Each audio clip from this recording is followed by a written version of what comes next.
Hi there. Welcome.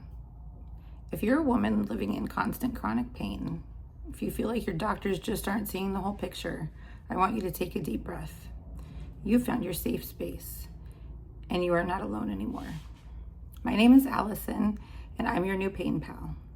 I created this channel to be more supportive, be a friend that I wish I had when my own health journey was turned upside down. This August will mark 6 years since I was officially diagnosed with fibromyalgia. Before the diagnosis, I was working as an infant teacher at a Navy Child Development Center. I loved what I did, but for months I was in terrible pain pretty much every single day. If you know anything about the Navy, the rules are incredibly strict. I was constantly bending down, picking up babies, changing diapers, and trying to keep up. By the end of the shift every day, I could hardly move. Now, before that time, I would have bouts of pain, but it got progressively worse and more often. I didn't know how long I could keep going, so I started researching my full body pain and soreness, trying to figure out what was wrong with me. By the time I finally went to see my primary care doctor, I was pretty sure that I had fibromyalgia. I just wanted to know what it was that I was fighting. My doctor did the tender points test and agreed it looked like fibromyalgia, but told me she couldn't officially diagnose it. That had to be done by a rheumatologist. But when I asked for a referral, she looked at me and said, even if you do have fibromyalgia, what would you do about it? That comment was so discouraging, but I pushed for the referral anyways. Thankfully, she had run a bunch of blood tests to rule out other things like arthritis, and they all came back normal, which actually made my appointment with the rheumatologist much easier. The rheumatologist redid the tender points test and officially diagnosed me with fibromyalgia. He put me on Cymbalta and told me to exercise and lose weight and sent me on my way. At first, the Cymbalta really helped. The flares or the pain really minimized, and it was really nice. I went for a checkup, follow-up, and the person I saw was a nurse practitioner, and she told me since the medication was working, my primary care doctor could just handle my treatment from now on. But without any clear direction from the specialist, my primary care doctor wasn't comfortable with changing anything. So for the last 5+ years, I've been on varying doses of Cymbalta. Much of that time, I was on the maximum dose. So each time the Cymbalta wasn't working as well, or I felt like it had stopped working, my doctor would just raise my dose, and I got to the maximum dose, and then that stopped helping too. But she wasn't comfortable giving me anything else. So I went back to the rheumatologist thinking that she would be able to help.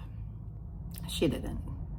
Initially, she suggested another medication, and I don't even remember what it was, but changed her mind almost immediately. And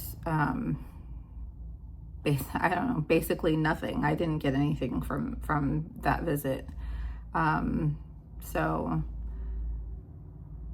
I kind of changed my doses of my Cymbalta. I went back and forth on my own. I had like so much of it, like in varying doses, because each time I got a raise in the dose, I still had the leftovers from before. So I would periodically raise and lower my medication. I don't recommend that. Please don't do that. But I didn't know what else to do because I really wasn't given anything else. It was, very discouraging. And yeah. So I thought that fibromyalgia was supposed to be just flares that would come and go. Because, you see all the things about fibro flares, and that's just not my experience, especially the last couple years. I'm in pretty much constant pain.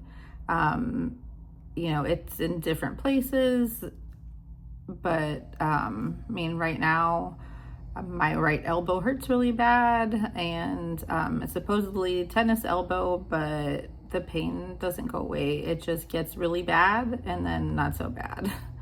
My right side is in constant pain for years, like in my rib cage and stuff. And like it's hard for me to get up and walk after I've been asleep, or if I've sat for a long time.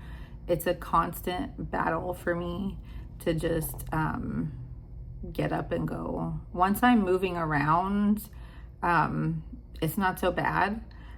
But if I'm like at the mall and I'm walking a lot, eventually it's really difficult for me.